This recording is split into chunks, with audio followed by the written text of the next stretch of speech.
Hello everyone, and welcome to this Taurus painting process. This is the third in the zodiac series that I've been doing, and I start off with a sketch and I base it off of several reference photos that I use, and then I go on to the acrylic underpainting after I transfer my drawing onto my canvas, spray it with a fixative so I don't lose my lines, and then I use a glazing medium with acrylics in order to have a nice transparent layer where I can still see my lines underneath it, and go from there. So one of the reasons why I am doing an acrylic underpainting is, for one thing, this is a very large scale painting and I want it to dry quickly so that I can go on to oils quicker as well. So this is one of the main reasons for doing an acrylic underpainting, and the other reason why I will do an acrylic underpainting is to establish the colors.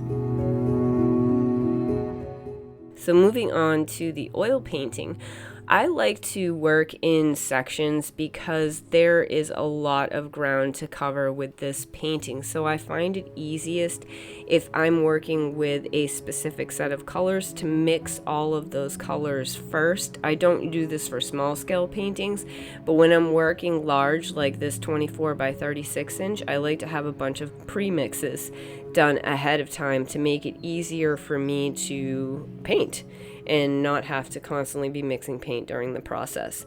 So that's just how I like to do it for large scale paintings, and I will work in sections where I treat each section like its own painting. So if I'm working on the flowers, I'll mix all of the colors for the flowers that I'm going to be painting.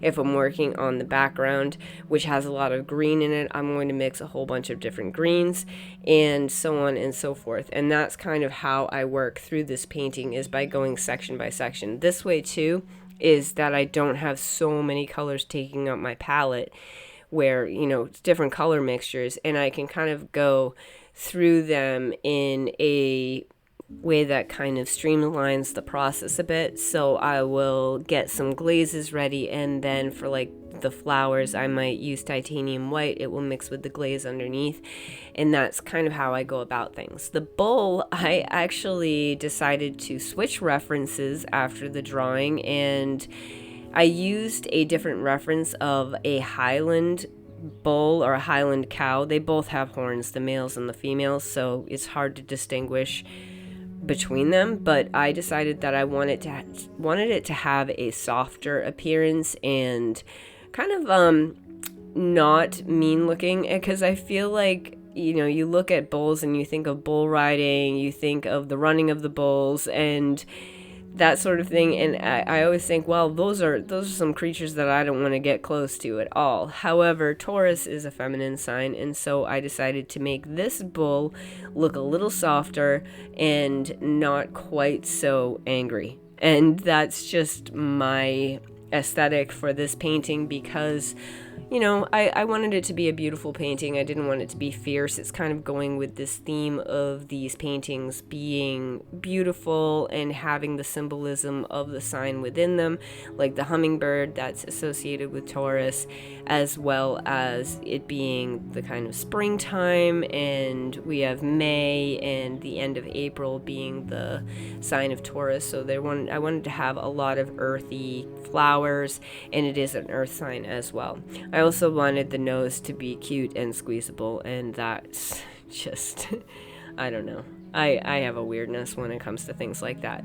But that is what I was really concentrating on, was putting a lot of detail, and I focused on the bull quite a bit because it's right in the center. It's staring right at you. So I did treat the bull as if it was its own painting, and it had a very specific color scheme to it, so that when I was painting the bull, I was painting the bull, and I was concentrating primarily on the bull.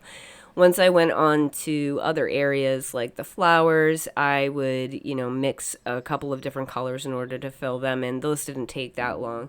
Her portrait, actually, I had those colors from the bull on the palette, and I decided that I wanted her to have a very similar color scheme so that they kind of went together, and so I used the same exact mixes for her as I did in the bull, and then later on I did some extra glazing just to amp up the colors a little bit, so it just wasn't so earthy. Obviously, I put a little bit of pink into her and everything so that she didn't just look exactly like the same color scheme of the bull, and I put more colors into her hair as well, a little bit redder, having more of those kind of earthy russet tones in her hair, so she didn't just blend into the bull, but I didn't want her to look like she was just completely separate from it. I wanted her to have the same earthy feel to her as well. So down here where I went into this foliage, I was not very meticulous about sketching out all of these leaves. I kind of figured that I would figure it out when I went to the painting process. I'm like, leaves, no big deal. Foliage, that should be pretty simple. And it was actually like putting together a jigsaw puzzle. It was more difficult to figure that out than I had anticipated. And especially the colors, because I knew that I wanted to have greens in there because it was more of a springtime thing, but you have to have a lot of different greens if you're going to have green. You have to have olive greens, blue greens, yellowy greens, and there were a couple of areas that I ended up having to glaze some color onto because I made some of the leaves too pale in the first round of color, but that's fine. That's what glazes are for. So once the whole painting had dried, I was able to amp up some of the colors with glazes.